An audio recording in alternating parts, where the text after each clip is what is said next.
Good afternoon, it's Monday the 12th of June 2017, just after 1 o'clock. Welcome to UK Column News. I'm your host, Brian Garish. With me in the studio, Mike Robinson. We're delighted to be joined today by Mark Anderson from American Free Press. And of course, Mark also runs the Truth Hound blogspot with much good information. Where are we, Mike? Where are we in the world? Well, it's getting increasingly hard to tell. So here we are, Theresa May. She's had all kinds of congratulations over the weekend. French President Emmanuel Macron called to congratulate the Prime Minister. Donald Trump called to congratulate the Prime Minister. Enda Kenny, she had a call with him and he congratulated her. Chancellor Merkel, she had a call with her and she congratulated Theresa May. And she spoke with the Australian Prime Minister Turnbull and the Prime Minister of New Zealand, Mr. English, and they congratulated her as well. So everyone was congratulating her over the weekend. It's spectacular. She must be feeling extremely comfortable. And then, of course, today she has to go and sit in front of the 1922 committee this afternoon, and that's at 5 p.m.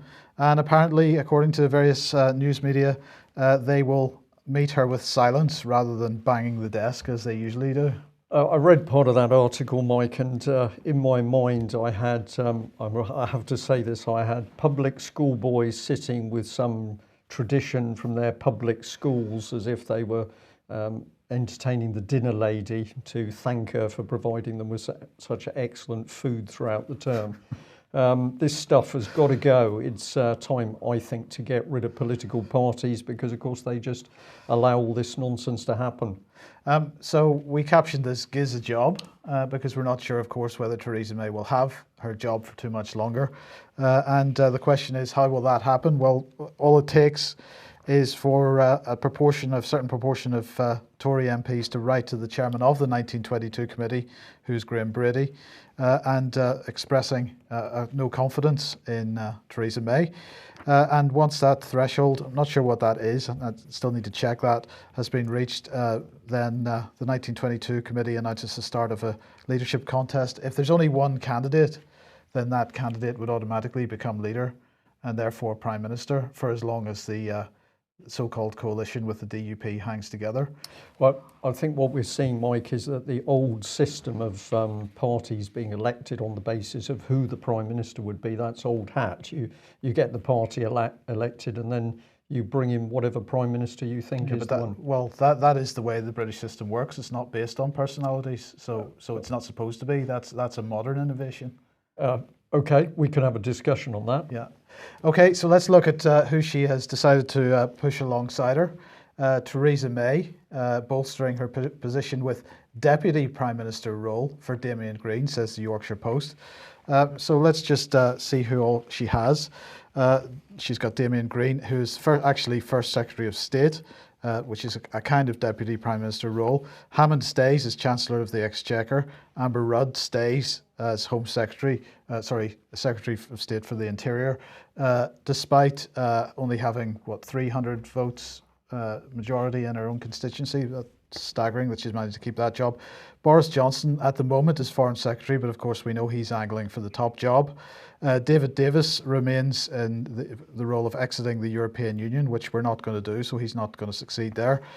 Michael Fallon remains Secretary of State for War, and Jeremy Hunt for Health.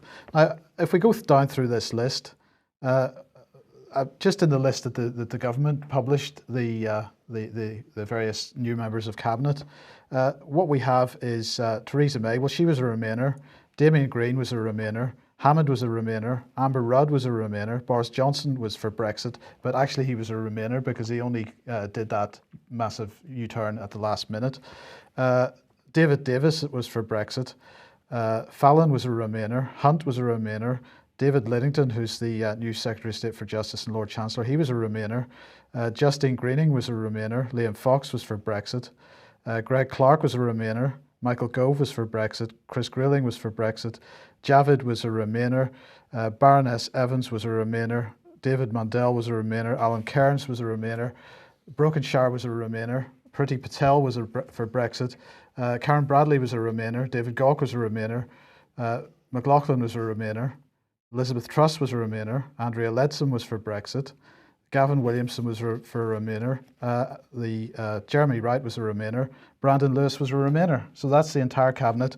We've got 24 Remainers and 6 Brexiteers. So how does that work? So you're suggesting that they're not for Brexit, Mike? I couldn't comment. I couldn't possibly comment on that. So, you know, we can make our decision as to what happens at this point, but if the negotiations for Brexit are going to start in the next few days, we're not really in a very strong position for getting out, are we? Unless the plan was never to come out in the first place. Absolutely, absolutely. So just remind ourselves what Damien Green, the Deputy Prime Minister, has said in the past. When you have an absolutely overwhelming consensus that there are huge risks and potential huge damage from leaving, then we should take that seriously. Right. So he doesn't want to. He doesn't want to leave. Not too many of the cabinet wants to leave. Theresa May doesn't really want to leave. Perhaps we should ask for an American opinion on this situation. Mark, are you there? And give us a little bit of help, because politics in Britain at the moment becoming unbelievably confused, with the people who say they want to come out of the Europe full of people who want to stay in Europe. But what's your view from the other side of the pond? Well, I was picking up a copy of the Financial Times, which might as well be called the Bilderberg Post in many respects. I picked it up at Baltimore Airport, and the headline is "May clings on after poll disaster with pro-EU forces set to strike." And I added some words to the headline: "Conveniently and predictably, May clings on, with EU forces set to strike as planned." I added those words to the headline, scribbling with my pen. Kind of a humorous thing. It's a way to pass time on the airline. But at any rate, excuse me, a couple of problems here. There's a quote right in the front page story: "The hung parliament has thrown the fraught Brexit process into question, with one minister saying that Mrs. May will now find it impossible to push through the mountain of legislation needed to smooth Britain's exit. In practical terms, Brexit is dead," this minister said. Wow.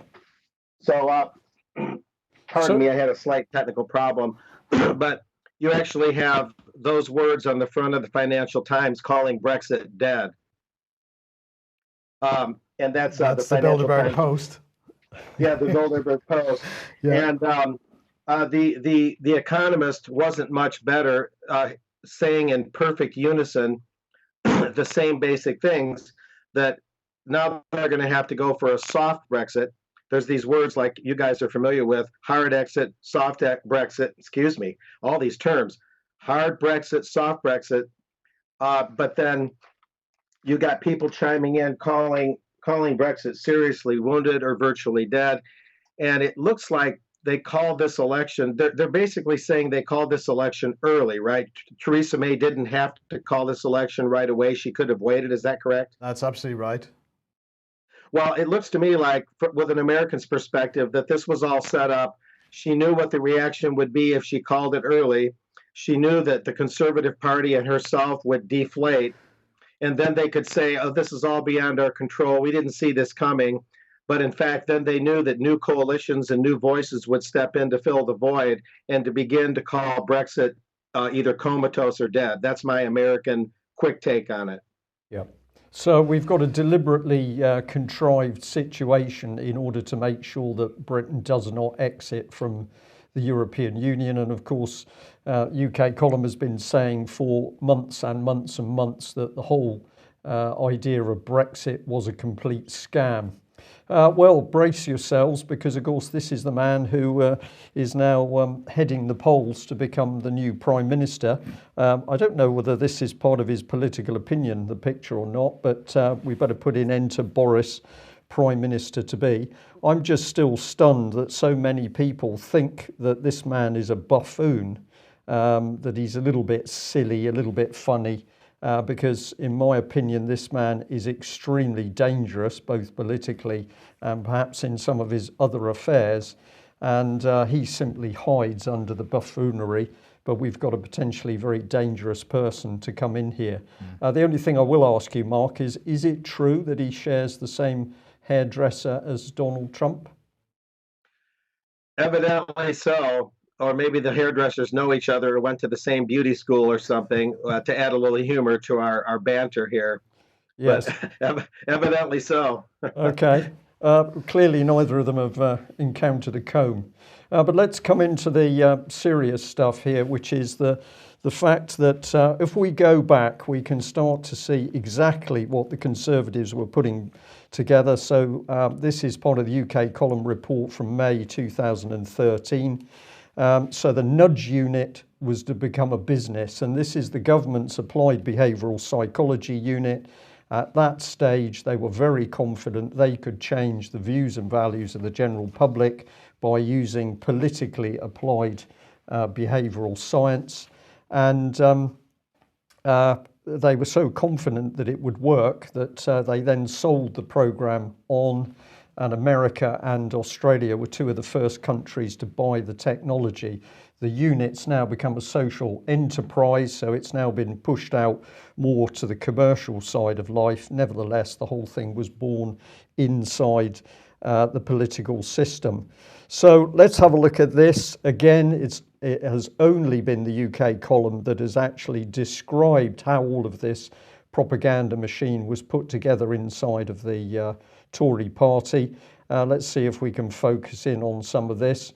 Well, some of the names have changed. Gus O'Donnell, Bob Kerslake came in after him, but we had David Cameron there. We had Francis Maude working very closely both with Gus O'Donnell, Jeff Mulgan and Julia Middleton of Common Purpose. And of course, Common Purpose given the job of training the top 200 civil servants. But this is where we really started to warn people, because we showed that in the background, Cameron had brought in the French expert Oliver Willier. That was the man who was just on screen. And he was working closely alongside Dr. David Halpin, who was heading up this so-called behavioural insights team. This is a propaganda applied behavioural psychology unit straight inside Parliament or within Westminster. And it had already tried out its applied behavioural psychology on departments inside the government, of which DEFRA was the first one where they used this technology on their own staff in a £34 million programme. So let's put some more of the pieces together. This was a key part of David Cameron's Alinsky Big Society. This man, Mr. Way, stepped down, so we're going to cross him out from the programme. But of course, this was the heavyweight that was actually driving the whole of the Big Society and the so-called third way. Eric Pickles, as man for community, who described himself as revolutionary and said that the Conservatives were going to shake up the British government. So when we look at the election, and we need to pay attention to these sorts of organisations like the People's Assembly, that of course brought in the immensely successful video, She's a Liar, Liar. And what did that do? Well, that helped bring in this massive youth vote that helped swing the election more in favour of Labour. So we can put within the Conservative administration a massive propaganda exercise which was designed to manipulate any election whichever way they felt. Must be the Russians behind all that, though. It was surprising. I didn't find any connections with the Russians in the work that we did and have done since, Mike. But now let's look at the angle here, because in comes the Times. So having motivated all these young people to believe that Corbyn was the solution, what does the Times now do?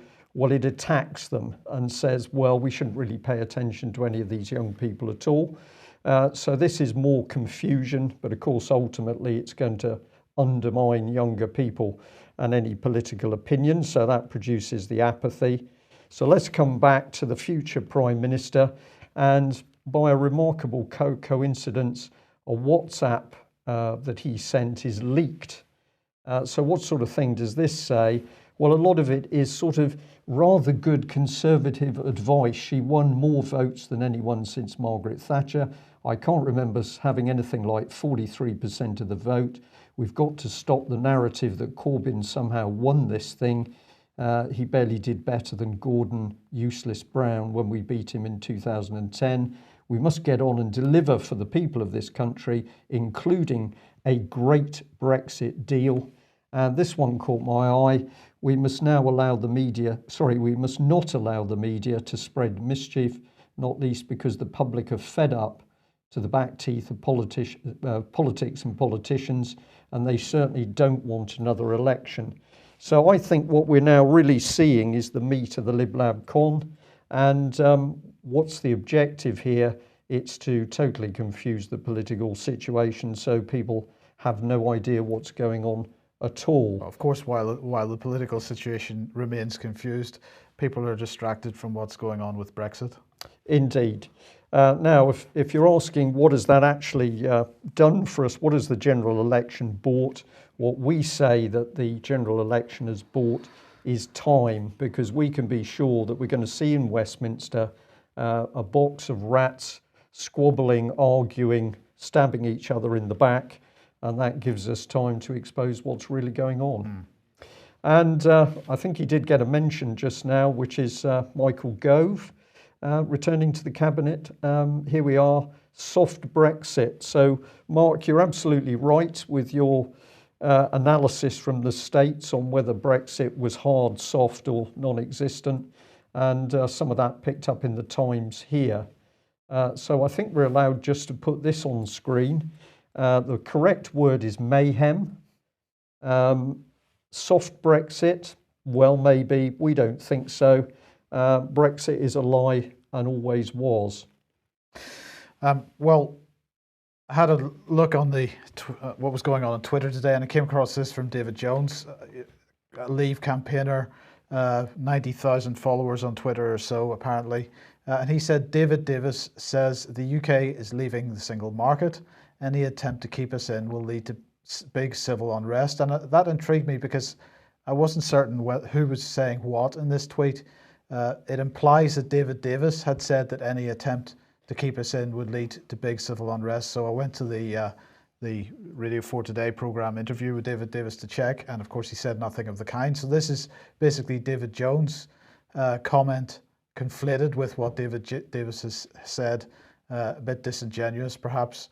But it's the sentiment nonetheless is somewhat worrying, Brian, that any attempt to keep us in the single market will lead to big civil unrest. This is the aim. This is the next phase, Mike, which is this Lib Lab con. These parties working together are desperate to get violence and proper civil unrest on the streets, because if they can achieve that, they can have their dictatorship in one simple step. So they are going to use any and every means possible to create this chaos and violence. And this is why we continue to say that anybody pushing for violence of any form on the streets is just falling into the trap. So let's just have a quick reminder of what we said on Friday, what was coming next. A likely increase in terrorist events, not necessarily limited to the UK, that the intensity would rise in the UK at least to a level where a government of national unity is justified. And I'm hearing over the weekend lots of calls for exactly that. Perhaps beginning with a sort of a unity team for the Brexit negotiations, but nonetheless, the term government of national unity being bandied about like sweeties over the weekend, and all parties working to a common purpose, and possibly Operation Temper being invoked once again. Now, by coincidence, on Friday, and we didn't get a chance to cover this on Friday, but on Friday the government produced the new version of its crowded places guidance. I can't imagine what they're expecting, that they might need to reissue this and bring it up to date, but there you go. It says the new crowded places guidance for the UK has been written by NACTSO with the support of the Centre for the Protection of National Infrastructure and over 100 subject matter and academic experts. It covers the key areas of protective security, including physical, personnel, personal, and cyber. It provides guidance on how different sectors can act to help make their businesses, institutions, and organizations safer. Its purpose is to support those who are charged with security at crowded places, mitigate the threat, and make the UK less vulnerable to an attack. The guidance is interactive and designed to assist crowded place sectors assess the risk and build a security plan to help mitigate that risk and recover more quickly should there be a terrorist attack. So that came out just in time.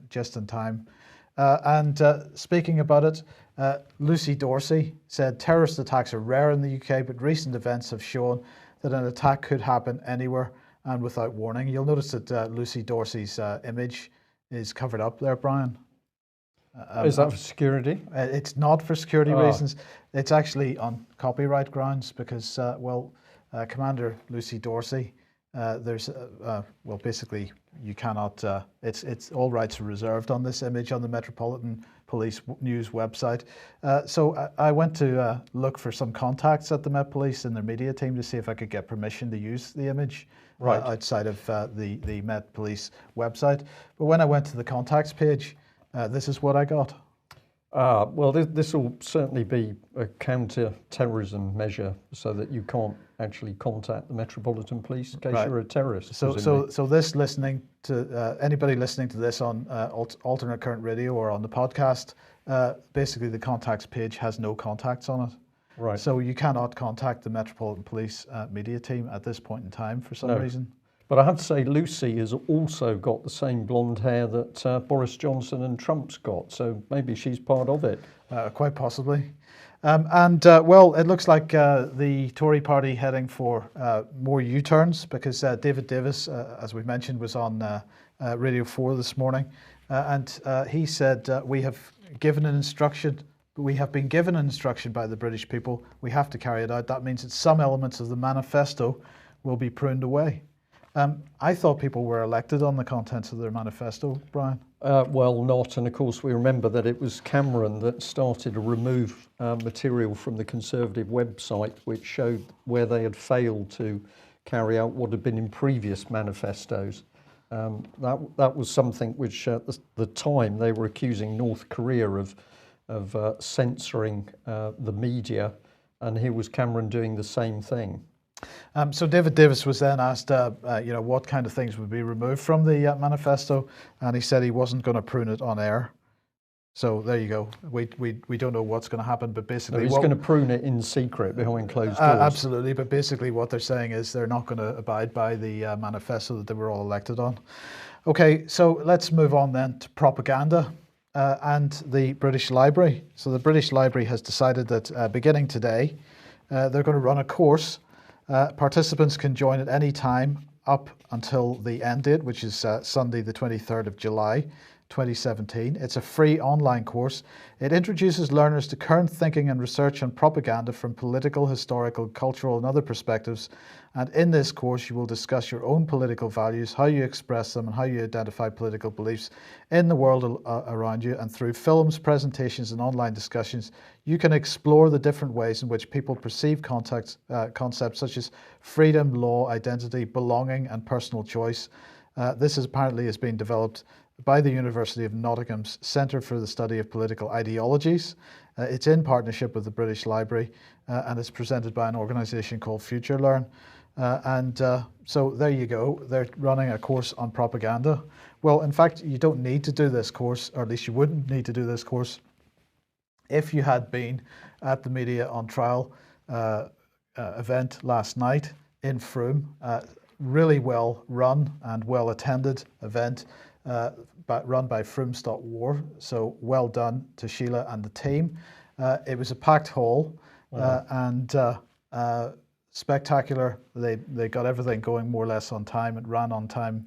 I had a fantastic question and answer session at the end, and really the media ended up really pretty much being found guilty. Right, and you had some mainstream media people there as well, Mike. There were some mainstream media people in the audience, and a couple of quite good questions coming from that direction in the Q&A at the end. So can we take a guess that the mainstream media wanted to get some people in to see what was being said about them, basically? No, I think the people that were there were genuinely interested. Right. But it was a massively successful event. We've got some video that'll be coming out in the next couple of days, so people will be able to watch the presentations. Yeah, excellent. Well, let's have a change of subject and then we can bring Mark Anderson in. I spotted this in the Irish Times and it just fascinated me. This is a story which says that Cork City population is going to be expanded by 100,000 under new scheme. And in the article it said that the city would expand to include Douglas, Donnybrook, Grange, Frankfeld, Field, Rochtown and other places, including Cork Airport. And the councillor, Mr Carhill, the mayor, councillor Mr Carhill, said that the extension was the correct solution for a new model of local government for Cork. A healthy and independent city is critical to drive economic growth and the wealth of the region. I immediately thought, well, what this is propaganda for the city-state, which of course we've been talking about for some time. And I understand, Mark, you've been taking part or at least listening to what's been said in other locations about the rise of the city-state. That is true, Brian. The Chicago Council on Global Affairs, as I've mentioned on yours and other news shows recently, had their annual Global Cities Forum, June 7 through 9. And Ivo Dalder, an American who used to be the U.S. ambassador to NATO, is the president of that Chicago branch of Chatham House, connected through the New York CFR. And he said in his opening statements, June 7th, that it's time for the cities to challenge the nation state politically, to challenge the nation state head on about climate change, by implication also about immigration and border security laws, implying in some respects that cities, global cities, as he put it, would become sanctuary cities for illegal aliens, at least by default, if not by design on that point. So the one worlders are being very explicit now, more so than last year when I covered the Chicago group. They're being very explicit about directly challenging the supremacy and the sovereignty of the nation state in terms of determining policy and moving forward. They're becoming much more strident in their language. And so, what were the sort of main subjects for discussion in this, Mark? Well, I actually, unfortunately, didn't get a chance to peruse the whole list, having been busy with a different project over the weekend, partly wrapping up Bilderberg, and tons of photographs and video clips that I had to go through. Essentially, though, the main thrust of it is, like last year, the dependable things you can say about it is that while they talk about what you and I might consider, understandable or useful advances in infrastructure in our cities to make the cities function better in terms of transportation, in terms of communication, and everything being, of course, deeply embedded in the internet and surveillance capabilities. The aesthetics, the way the cities are laid out, not all of this is necessarily bad on its face, but the undercurrent of the whole thing is that cities need to be the prime determiner, if you will, the prime thrust in determining policy, even at a national level. And as we've described, the Bilderberg blessed idea in terms of being favorable to the Bilderberg group and their other related groups is to have all the cities network together in a kind of worldwide grid and to make demands upon and challenge the supremacy of the nation state and erode the nation state from the bottom up, while the rest of us often look from the top down. And before, that's always the thrust of it, whatever the individual topics might be. There were some of the, go on. That's basically it. Yeah, so I was just going to say, so what you're describing here is a network of cities which believe that they should be providing governance to the world, and that basically they will run their own policy agenda no matter what. so-called democratically elected governments might say. Yeah, I even use the word the cities want to secede. It's almost like a form of policy secession from the nation state. I used that word on a radio show based in Switzerland over the weekend, and the host didn't object to that. He thought that that was at least virtually an accurate term. Maybe it's not a full removal from the nation state, but it's certainly trying to devolve all the power to the local level. Now, some of us might look at that and say, "What's wrong with that? Why not have less centralization?" But they're really just reorienting this thing and flipping it around, and you might say re-centralizing the power at a different strata, at a different level. So it looks like less central control and more local control, but it's really just another way of operating a centrally controlled worldwide grid by the elite. They're just reorienting it, in my opinion, based on what I've seen so far. And it certainly fits into the Bilderberg strategy, going back to at least 2014 when Bilderberg met in Copenhagen, Denmark. And Global Cities was, according to my inside sources and some of the Bilderberg announcements, both, Global Cities was a big explicit topic and a kind of unofficial topic as well at that Copenhagen meeting. So just like the global tax thing has carried over from Bilderberg in 2013, the global cities thing is carrying over from Bilderberg in 2014. And then the Global Affairs Council in Chicago and similar groups, their job is to take these more secretive Bilderberg topics or semi-secretive and actually then begin to parade them out in front of the local officials, the mayors, the city councilmen, the general population, and then kind of give popular consent, or at least the appearance of popular consent, to these ideas that were, sort of incubated at Bilderberg and then brought out in that way. What Mark's just described sounds like globalized big society. Globalised big society, absolutely. And of course, remember, as each city-state gets its mayor, the whole power of the city-state is under the direct control of one person with their cronies. But a question, Mark, obviously you've seen this agenda coming through the Bilderbergers, but the United Nations is also a key source for this type of material. And we've known for some time that United Nations policy seems to be coming straight into the UK and straight into the civil service, the public sector, without necessarily even being rubber stamped by government. How would you describe the relationship between the UN and the Bilderbergers? Are Bilderbergers driving the UN? That's a tough question. Of course, the UN was created in 1945, if memory serves. Boy, I hope I don't get my history wrong. It's a little early over here.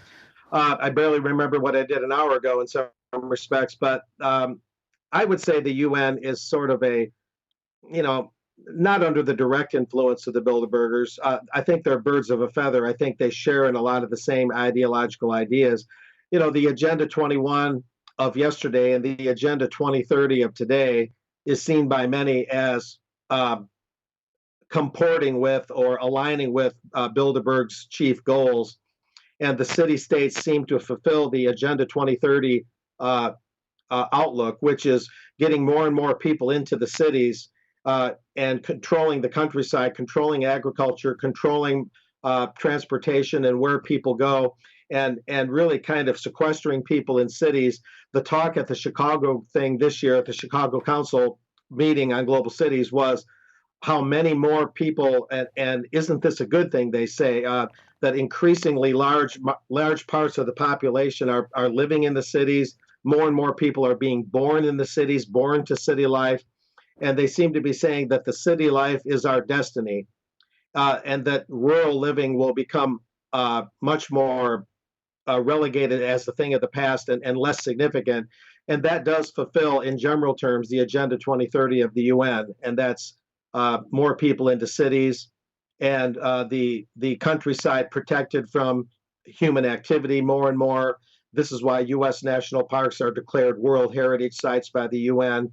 And people see that as expanding to where rural life and country life will be hyper regulated, water supplies will be tightly controlled, transportation tightly controlled, more people living and working in cities. And that's the vision that we're told is a spontaneous democratic choice, when in fact the world managers through Agenda 21, through Agenda 2030, through the Global Cities Movement, they're planning that future for us in most respects.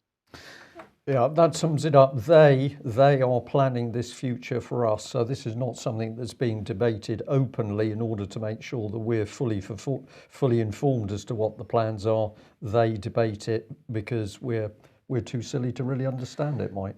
Well, for a bit of background on this, get onto the UK Column website, have a look at the One World Governance series of articles, and also have a look at the Global Parliament of Mayors and the I can't remember the second half of the headline, but search for Global Parliament of Mayors, because just as a final remark on this, Mark, of course, once the Global Parliament of Mayors is established, they had the first meeting in November last year, but once it's established as a regular thing, this is a new government institution, which as we've mentioned, is out with any governance of the nation state. That's right. Pretty much beyond the reach of members of parliament, pretty much beyond the reach of members of the U.S. Congress. So, you know, it fits the Bilderberg credo of creating a kind of private government, a parallel government to the normal nation state. And they rent the nation state's armies when they need someone to do some kneecapping or topple a leader or seize oil supplies or other energy supplies. Then they'll rent or lease your army or mine. But other than that, they operate on this quasi-independent track that really is the outcome of all these 65 years of Bilderberg, and that's private government. They're even privatizing government itself, not just privatizing, say, water supplies or utilities or what have you. That's always been my opinion, and it seems to be fleshing out. Yeah.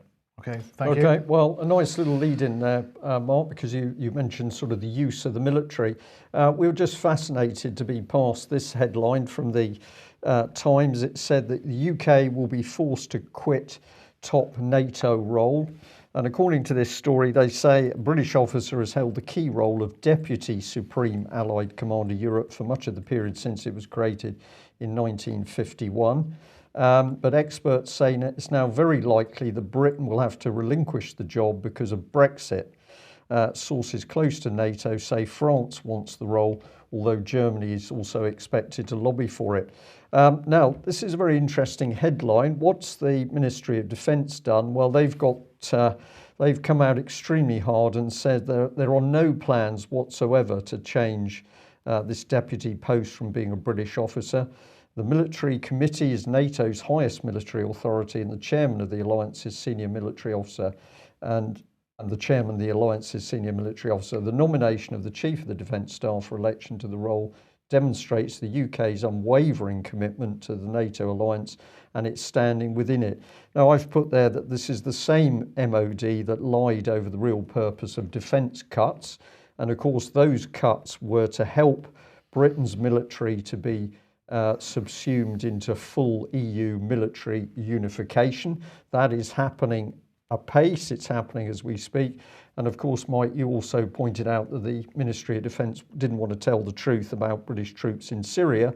So I don't think the Ministry of Defence is telling the truth over this one.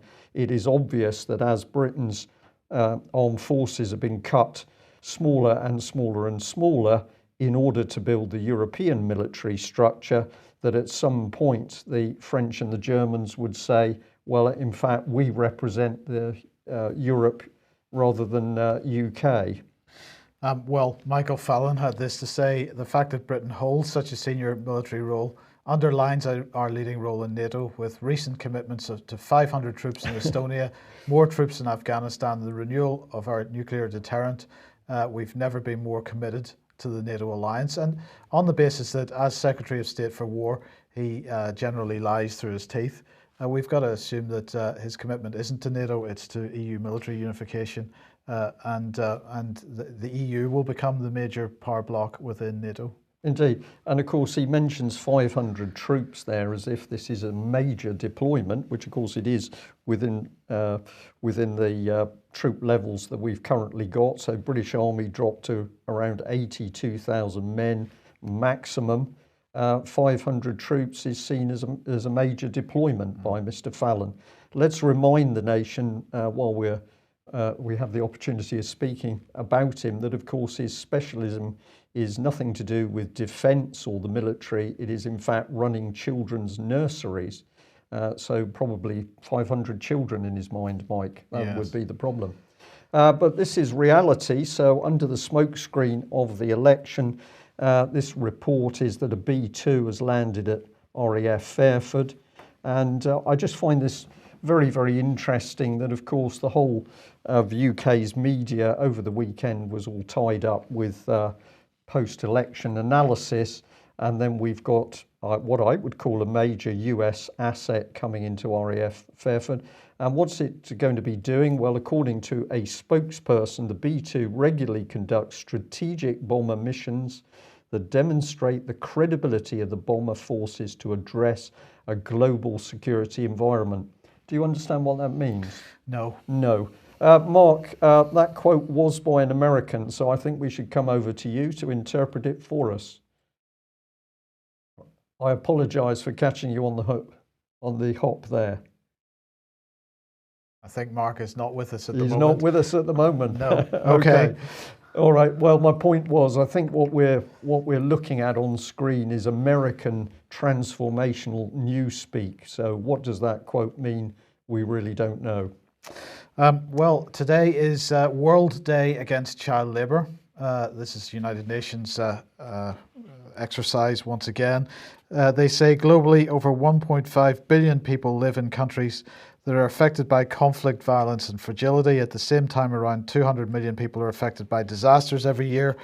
A third of these are children. A significant proportion of the 168 million children engaged in child labour live in areas affected by conflict and disaster. And they talk about this as if conflict and disaster, well, conflict anyway, is just something that happens naturally. Disasters, perhaps natural events in most cases, but conflict, never a natural event.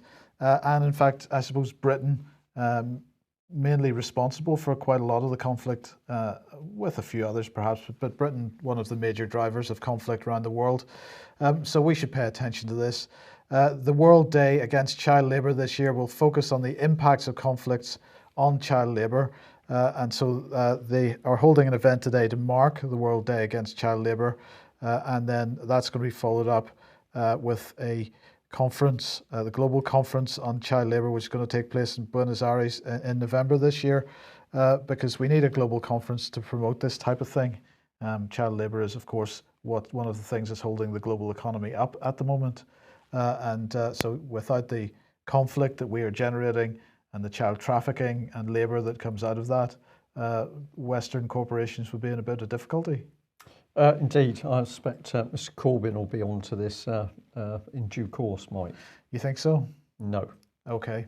And just briefly to end then, Theresa May have had her problems, but President Macron doesn't seem to be having any problems at all, because of course the big question was what kind of parliament was France going to have with him as president, and who was going to be the equivalent of MPs in France. Well, it looks like he has won the first round of electing, or his party has. He is looking at a fairly large parliamentary majority. The socialists in France aren't doing so well. They're looking at projections. The second round of voting, the final round of voting, is on the coming Sunday, and it's looking like they are going to end up with somewhere between 15 and 40 MPs. They currently have 277 MPs in the French Parliament, and Macron is going to end up with a significant number. So he certainly doesn't seem to be looking at a hung Parliament and sort of being hamstrung in his ability to govern. Am I right in saying, Mike, is a bit academic anyway, because of course France isn't operating as a democracy at the moment, as they've extended the state of emergency to November, I think. That is correct. Yeah. So you go through the motions of life being normal in government as if the public, people have got a choice and can influence what's going on, but actually you are a police state. Yeah. Yeah. Have we got Mark back in? We'd lost you, we think, for a moment. Just yeah. any final comments, Mark? Yeah, there have been some technical problems. A quick answer to your thing on the agenda of the Chicago group. Their first program involved Martin Wolf coming fresh out of Bilderberg. Martin Wolf, the business writer for the Financial Times, and then the Financial Times co-sponsored the Chicago Global Cities Forum, fresh out of Bilderberg, having met in Chantilly, Virginia, and the mayor of Toronto, Canada, was there. The mayor of Rio de Janeiro. And we've lost Mark again. So, Yeah. so right. Okay, well, Yeah. it will have been Russia, Mike. It must have been. So, Mark, unfortunately, you just cut off there. We'll put that down to the Russians. It's traditional to blame them for virtually everything that happens.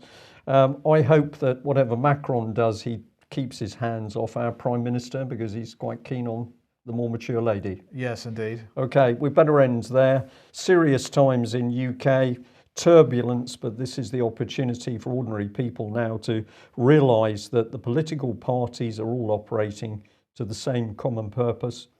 They need to be exposed. We need decent people back in Westminster. That's it for today. Thanks for joining us. Bye-bye. Bye-bye.